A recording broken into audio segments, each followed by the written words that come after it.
இயற்கையான முறையில் சிறுநீரகங்களை எப்படி பாதுகாக்கலாம்? சிறுநீரகம் சம்மந்தப்பட்ட பிரச்சனை இருக்கக்கூடியவங்களுக்கு எந்த மாதிரியான உணவு சொல்கிறாங்க? ஒரு சிலர் இப்படி சொல்கிறாங்க, இதெல்லாம் வேண்டான்னு சொல்கிறாங்க. ஐயோ, இதுக்கெல்லாம் சித்த மருத்துவமே எடுக்கக்கூடாது அப்படின்லாம் வேற பாதிப்பு கொஞ்சம் கொஞ்சமாக அதிகரித்து என்ன ஆகும்னா சிறுநீரக சுருக்கம் நமக்கு அதிகம். டெஸ்ட் பண்ணிவிட்டு 1 மந்த் மெடிசன் எடுத்துகிட்டு அகைன் நம்ம டெஸ்ட் பண்ணும்போது பாதியாக குறைஞ்சிருக்கும். ஸோ ரொம்ப ஹாப்பியாக ஃபீல்.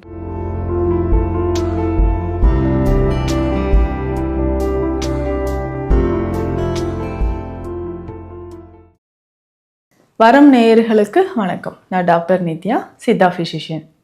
தொடர்ந்து பல பதிவுகளை நம்ம பார்த்துட்ருக்கோம். சிறுநீரகம் தொடர்பான பிரச்சனைகளுக்கு நீங்கள் கமெண்டில் கேட்குற உங்களுடைய சந்தேகங்களுக்கும் நிறைய பதில் நம்ம கொடுத்துட்ருக்குறோம்.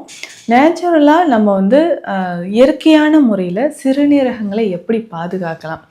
சிறுநீரகம் சம்மந்தப்பட்ட பிரச்சனை இருக்கக்கூடியவங்களுக்கு எந்த மாதிரியான உணவு எடுக்கலாம்? இன்றைய காலகட்டத்தில் நம்ம அன்றாடம் நிறைய பேர் கிட்னி பாதிப்பில் இருக்கிறவங்கள நம்ம ட்ரீட்மெண்ட் கொடுத்துட்ருக்குறோம்.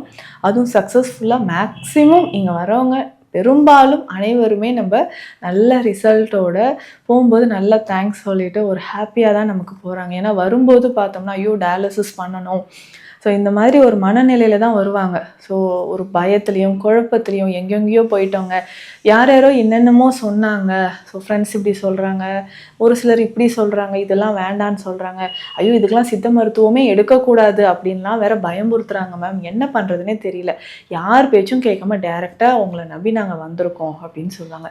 ஸோ ஒவ்வொருத்தருக்கும் அவங்களுடைய நம்பிக்கையை நம்ம ஃபுல்ஃபில் பண்ணியிருக்கோம், காப்பாற்றி நல்லபடியாக இன்றைக்கி ஹெல்த்தியாக நிறைய பேர் குழந்தைகள் உட்பட ஆண்கள் பெண்கள் பலரும் இன்னைக்கு நலமாக இருக்கிறார்கள். ஸோ சித்த மருத்துவத்தில் இந்த சிறுநீரக தொடர்பான பிரச்சனைகளுக்கு நிறைய தீர்வுகள் இருக்குது. ஏன்னா ஃபர்ஸ்ட் மந்த் இங்கே வரும்போது ரிப்போர்ட் பார்க்கும்போது நமக்கு என்னடா இவ்வளோ ஸ்டேஜ் 5ல் இருக்கே, ஸோ இது டயாலிசிஸ் எல்லாமே எப்படி கொண்டு வரலாம், ரொம்ப ஸ்பெஷல் கேர் எடுத்து அவங்க ஒவ்வொருத்தருக்குமே நம்ம சிகிச்சை முறைகளை சொல்லிகிட்டு இருக்கிறோம். ஸோ ரெகுலராக அதே மாதிரி நம்ம சொல்கிற டயட் மெடிசனை ஃபாலோ பண்ணுறவங்களுக்கு கட்டாயம் நல்ல ரிசல்ட் இருக்குது. உணவு முறைகள் ரொம்ப முக்கியம். ஸோ ஒரு சிலர் சரியாக கோஆப்ரேட் பண்ண மாட்டாங்க, டயட் சரியாக ஃபாலோ பண்ணாமல் கொஞ்சம் கொஞ்சம் மிஸ்டேக் பண்ணாங்கன்னா ரிசல்ட் நமக்கு ஸ்லோவாகும். ஸோ அதையுமே அதற்கேற்ற மாதிரி மாற்றி நம்ம நல்லபடியாக க்யூர் பண்ணி கொடுத்துட்ருக்குறோம். ஸோ இதில் முக்கியமாக உணவு முறையில் நம்ம இந்த வெஜிடபிள்ஸ் எப்படிங்க சாப்பிட்லாம்? ஸோ டயட் அப்படின்னு சொன்ன உடனே எல்லாமே நம்ம சாப்பிடாம ஒதுக்கிடுறாங்க இல்லையா? ஸோ நிறைய பேர் எல்லா உணவையும் சாப்பிடாம அப்படியே எடுத்து வச்சுருவாங்க. ஸோ அப்போ இதனால் என்ன ஆகும்னா ஏற்கனவே ப்ரோட்டீன் லாஸ் இருந்துகிட்ருக்கும். ஸோ ப்ரோட்டீன் லாஸ் ஆகிட்டே இருக்குது. ஸோ நம்ம உணவும் நம்ம குறைச்சிட்டோம்னா கண்டிப்பாக வெயிட் லாஸ் ஆகும். கொஞ்சம் கொஞ்சமாக நமக்கு ஸ்டாமினா குறைஞ்சிக்கிட்டே வரதை நம்ம பார்க்குறோம். ஸோ அப்போ நடக்கிறது கூட தெம்பு இல்லாமல் ஆகிடும். அப்படி பண்ணாதீங்க. உணவு ஏதாவது பசி நேரத்தில் கண்டிப்பாக ஏதாவது கொஞ்சம் கொஞ்சமாக உள்ளே சாப்பிட்டுக்கிட்டே இருக்கணும். முதல் ஒரு 2 மாதங்கள் ரொம்ப ரொம்ப முக்கியமானது. நல்ல கவனம் செலுத்தி நம்ம உணவும் மருந்துகளும் எடுக்கக்கூடிய காலம். ஒரு சிலர் பார்த்தோம்னா ரொம்ப கேர்லெஸ்ஸாக இருப்பாங்க. லாஸ்ட் இயர் நான் செக் பண்ணேங்க, அப்போவே கிரியேட்டின் லெவல் 1.8 2 இந்த மாதிரி இருந்துச்சு. அதுக்கப்புறம் டாக்டர்ஸ் கொடுத்த மெடிசனை இது வரைக்கும் நான் சாப்பிட்டுக்கிட்டே இருக்கேங்க, 1 இயர் ஆயிடுச்சு அப்படின்னு சொல்லுவாங்க. சரி, இங்கே டெஸ்ட் எடுத்துகிட்டு வாங்கன்னு சொன்னால் கிரியேட்டின் லெவல் 7 8 இந்த லெவலில் போயிருக்கும். ஸோ இங்கே பண்ணக்கூடிய தவறு என்னென்னா, வருடத்துக்கு ஒரு முறை இப்போ சுகர் இருக்குது பிபி இருக்குன்னா நிறைய பேர் இந்த தவறு தான் பண்ணுறாங்க. ஸோ சுகர் டெஸ்ட் பண்ணுறதே கிடையாது, எப்போயோ டாக்டர் ப்ரிஸ்கிரைப் பண்ண மெடிசன் அப்படியே கண்டினியூ பண்ணிகிட்டே இருப்பாங்க.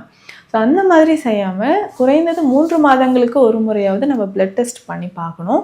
ஸோ நமக்கு சிறுநீரக பிரச்சனை இருக்கிற பட்சத்தில் நம்ம மாதம் நம்ம டெஸ்ட் பண்ணிக்கிறது ரொம்ப இம்பார்ட்டண்ட். அதற்கான சிகிச்சை முறைகளை நம்ம எடுக்கணும். ஸோ கொஞ்சம் விட்டுட்டோம்னா சிறுநீரக பாதிப்பு கொஞ்சம் கொஞ்சமாக அதிகரித்து என்ன ஆகும்னா சிறுநீரக சுருக்கம் நமக்கு அதிகமாக ஆரம்பிச்சிடும்.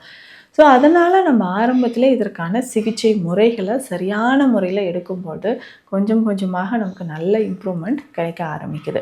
இதில் வெஜிடபிள்ஸ் அப்படின்னு சொல்லும்போது காய்கறி வகைகளில் கிழங்கு வகைகளை தவிர்த்தணும்.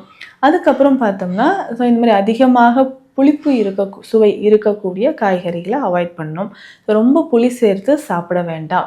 ஸோ இந்த காய்கறிகளை இந்த மாதிரி நம்ம பயன்படுத்தும் பொழுது நல்ல ரிசல்ட், நம்ம கொஞ்சம் கொஞ்சமாக நமக்கு நல்ல ரிசல்ட் கிடைக்க ஆரம்பிக்கும். ஸோ வேக வைத்து அந்த தண்ணீரை வடிச்சிட்டு அதன் பிறகு கொஞ்சம் தாளித்து அந்த காய்கறிகளை நம்ம சாப்பிட்டுக்கலாம். இதில் முக்கியமாக நீர்ச்சத்து இருக்கக்கூடிய காய்கறிகளை எடுக்கணும். ஸோ காலையில் கொஞ்சம் நான் ஃபுட் சாப்பிட்டுட்டேங்க. நீங்கள் சொன்ன மாதிரி பார்லி கஞ்சி கொஞ்சம் குடித்தேன். பிரேக்ஃபாஸ்ட் நான் சாப்பிட்டேன். திரும்பவும் ஒரு 2 மணி நேரத்தில் பசிக்குது அப்படின்னா அப்போது ஏதாவது ஒரு வெஜிடபிள்ஸோ ஃப்ரூட் சாலடோ நம்ம சாப்பிட்ணும். திரும்ப லஞ்ச் நம்ம எடுத்துகிட்டு திரும்ப பசிக்குதுன்னா நம்ம ஃப்ரூட்ஸ் ஏதாவது கொஞ்சம் சாப்பிட்டுக்கலாம். ஸ்நாக்ஸ் மாதிரி ஏதாவது சாப்பிட்லாமா அப்படின்னு நிறைய பேர் கேட்குறீங்க. ஸோ அந்த மாதிரி ஸ்நாக்ஸ் ஐட்டம்ஸ் கொஞ்சம் அவாய்ட் பண்ணிக்கோங்க. அப்படியேனாலும் வீட்லேயே நம்ம ஹெல்த்தியாக ரெடி பண்ணுது, சிறுதானியங்களில் ரெடி பண்ணுது. அதுக்கப்புறம் இந்த ப்ரோட்டீன் டயட்டை எந்த மாதிரி எடுத்துக்கலாம். ஸோ அதிகமாக ப்ரோட்டீன் லீக்கேஜ் ஆகிட்டுருக்கு. நம்மளும் ப்ரோட்டீன் எடுக்கிறத தவிர்த்துட்டோன்னா ஸோ கண்டிப்பாக நடக்கிறது கூட நமக்கு ஒரு ஸ்டாமினா இல்லாத மாதிரி போயிடும். அதை கொஞ்சம் கவனமாக பார்த்துக்கணும். ஸோ அந்த டைமில் நமக்கு ப்ரோட்டீன் எவ்வளோ இம்பார்ட்டண்ட் அப்படின்றதும் தெரிஞ்சுக்கணும். ஸோ நான்வெஜ் எடுக்கிறத அவாய்ட் பண்ணிடுங்க. ஸோ அதிகமாக நான்வெஜ் எடுக்க வேண்டாம். கொஞ்சம் கொஞ்சமாக நம்மளுடைய உணவு முறையில் பயிறு வகைகள், ஸோ இந்த மாதிரி கீரை வகைகளும் கொஞ்சம் தவிர்த்துக்கோங்க.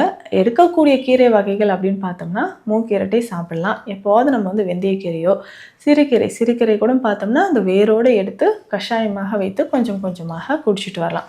ஸோ இந்த மாதிரியான மெத்தட்ஸ் தான் நம்ம சொல்லிகிட்ருக்குறோம். இதில் மெடிசன் அப்படின்னு சொல்கிற விஷயம் கரெக்டாக நம்ம மெடிசன் சாப்பிட்டுட்டு இருக்கும்போதே என்ன ஆகுனா, மெடிசன் உங்களுக்கு ஒரு மாதத்துக்கு நம்ம ஃபஸ்ட்டு கொடுக்குறோன்னா கரெக்டாக ஒரு நாள் ஒரு வேளை கூட மருந்து இல்லாமல் இருக்காதீங்க. ஏன்னா நம்மளுடைய ரிசல்ட் அப்படின்னு சொல்கிறது ரொம்ப ஸ்லோவாக இருக்கும். ஒவ்வொரு நாளும் ஒவ்வொரு நிமிடமும் நமக்கு ரொம்ப ரொம்ப முக்கியம். சிலர் என்ன ஆகிடுதுன்னா மெடிசன் இல்லாமல் அப்படியே விட்டுறீங்க. 1 வீக் ஆச்சுங்க, இந்த ஒர்க் போயிட்டேன், அங்கே ஊருக்கு போயிட்டேன், ஒரு வாரமாக மெடிசன் இல்லை, இப்போ திரும்ப நான் மெடிசன் எடுக்க வரேன்னு சொன்னேன். அந்த 1 வீக் கேப்பில் கண்டிப்பாக நமக்கு என்ன ஆகுனா திரும்ப கொஞ்சம் டேமேஜ் இன்க்ரீஸ் ஆகும். ஸோ உங்களுக்கு மருந்துகள் தேவைப்பட்டால் கொரியரில் கூட சென்ட் பண்ணிவிடுவோம். உங்களுடைய ரிப்போர்ட்ஸ் வாட்ஸ்அப் பண்ணிவிடுங்க. ஸோ ஆன்லைன் கன்சல்டேஷன் இருக்குது. அதன் மூலயமாக நம்ம கன்சல்டேஷன் முடிச்சுட்டு இமிடியேட்டாக உங்களுக்கு மெடிசன்ஸ் எல்லாமே இங்கேருந்து உங்களுக்கு சென்ட் பண்ணிடுவாங்க. ஸோ அந்த மாதிரியும் இருக்குது. அதனால் ஒரு நாள் ஒரு வேளை கூட மருந்து இல்லாமல் இருக்காதீங்க. ஏன்னா ஒவ்வொரு நாளும் நமக்கு ரொம்ப ரொம்ப இம்பார்ட்டண்ட். முக்கியமாக பிளட் ப்ரெஷர் இதை கவனத்தில் வச்சுக்கணும். ஸோ பிளட் ப்ரெஷர் நமக்கு அதிகமாகுதுன்னா ரொம்ப ரொம்ப கவனமாக இருக்கணும். ஹீமோகுளோபின் லெவல் குறையாமல் பார்த்துக்கணும். ஸோ இதுவுமே ரொம்ப ரொம்ப இம்பார்ட்டண்ட். இதை தொடர்ந்து நம்ம ஃபாலோ பண்ணிக்கிட்டே வரும்பொழுது நிறைய இம்ப்ரூவ்மெண்ட் நமக்கு தெரிய ஆரம்பிக்கும். ஸோ இம்ப்ரூவ்மெண்ட் அப்படின்னு சொல்லும்பொழுது பிபிலையும் சரி ஹீமோகுளோபின் லெவலும் சரி நம்ம கரெக்டாக பார்த்துக்கணும். ஸோ பிளட் ப்ரெஷர் இன்க்ரீஸ் ஆகாமல் பார்த்துக்கோங்க. ஹீமோகுளோபின் லெவல் குறையாமல் பார்த்துக்கணும். வயிறு கால் பகுதியில் வீக்கம் இல்லாமல் பார்த்துக்கணும். ஸோ வயிறு கால் பகுதியில் வீக்கம் இருந்ததுன்னா ஸோ நமக்கு யூரின் அவுட்புட் குறைய ஆரம்பிக்குது அப்படின்றத நமக்கு தெரிஞ்சுக்கணும். ஸோ நம்ம யூரின் அவுட்புட் குறைய ஆரம்பிக்குதா, ஸோ ரெகுலராக நம்ம கொஞ்சம் கொஞ்சமாக டயட்டை ஃபாலோ பண்ணிக்கிட்டே வரணும். ஸோ யூரின் போகும்போது எந்த அளவுக்கு ப்ரோட்டீன் இருக்குது, 24 ஹவர்ஸ் ப்ரோட்டீன் நம்ம செக் பண்ணி பார்க்குறது நல்லது. ஸோ இது ஃபஸ்ட் டைம் நமக்கு 24 ஹவர்ஸ் ப்ரோட்டீன் சிலர் எடுத்துகிட்டு வராங்க இல்லையா. ஸோ அதை டெஸ்ட் பண்ணிவிட்டு 1 மந்த் மெடிசன் எடுத்துகிட்டு அகைன் நம்ம டெஸ்ட் பண்ணும்போது பாதியாக குறைஞ்சிருக்கும். ஸோ ரொம்ப ஹாப்பியாக ஃபீல் பண்ணுவாங்க. ஸோ அப்போ சித்த மருத்துவத்தின் மூலம் உங்களுக்கு நிறைய முன்னேற்றங்கள், கிட்னி ப்ராப்ளம் இருக்கிறவங்களுக்கு நிறைய முன்னேற்றங்கள் நடக்குது. ஸோ இப்போது சிறுநீரக பாதிப்பு இருந்து ஆரம்ப காலகட்டத்திலே சின்ன சின்ன அறிகுறிகள் இருக்கும்போது சிம்பிளாக ஹோம் ரெமெடிஸ், சிம்பிள் மெடிசன்லேருந்தே நம்ம ஸ்டார்ட் பண்ணி ஸோ ஆரம்பத்தில் இதை ரொம்ப ஈஸியாக நம்ம க்யூர் பண்ண முடியும். ஸோ ஒவ்வொருத்தருக்கும் எந்த ஸ்டேஜில் நமக்கு பாதிப்பு இருக்கோ அதற்கேற்ற மாதிரியும் சிகிச்சைகளை நீங்கள் எடுத்துக்கலாம். ஸோ உங்களுக்கு சிறுநீரக பாதிப்பு இல்லை சிறுநீரகத்தை எப்படி பாதுகாக்கிறது இல்லை மற்ற உடல்நல பிரச்சனைகளுக்கு சித்த மருத்துவ ஆலோசனைகள் தேவைப்பட்டால் ஸ்க்ரீனில் இருக்கிற நம்பருக்கு காண்டாக்ட் பண்ணுங்கள். நன்றி.